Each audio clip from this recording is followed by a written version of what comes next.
सुंदर सन भोले बाबा के नचारी ल के उपस्थित छी। जो गलती हेते तो क्षमा कर दे। आओ सुनल जाओ भजन के भाव फटाफट कंपनी के माध्यम से। हाँ बाजू।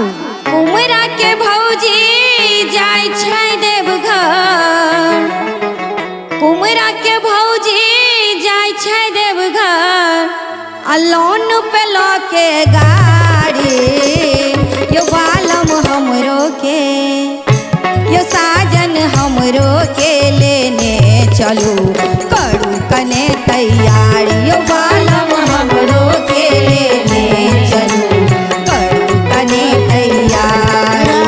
कुमरा के भौजी जाय छै देवघर, कुमरा के भौजी जाय छै देवघर, लोन पे लो के गाड़ी यो बालम हमरो के, ए बालम हमरो के लेने चलू करू कने तैयारी, यो बालम हमरो के लेने चलू करू कने तैयारी।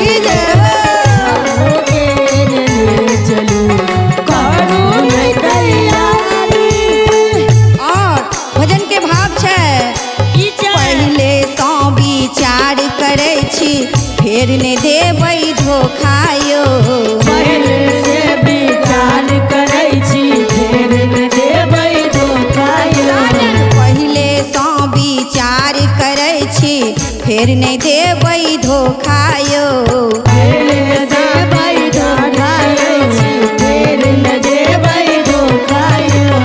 एही बेर नहीं बात मानब तो भेटत नहीं ई मौकायो, भेटत नहीं मौकायो, भेटत नहीं मौकायो।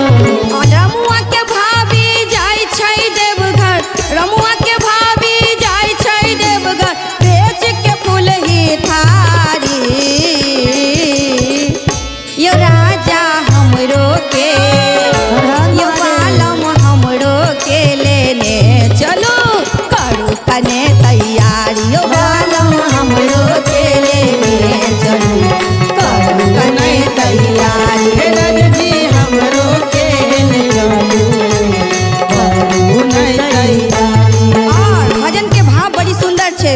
बाबा वैद्यनाथ सो साजन जे मांगब सो देतायो, मांगब से देतायो, जे मांगब से देतायो। बाबा वैद्यनाथ सो साजन जे मांगब से देतायो, जे मांगब से देतायो, जे मांगब से देतायो। अयो उनके दिल घर में खेलै आहा के दुनु बेटायो, हिनहा के दुनु बेटायो, हेयो आहा के दुनु बेटायो। कुमरा के भौजी जाय छै देवघर, कुमरा के भौजी जाय छै देवघर, लोन पे लो के गाड़ी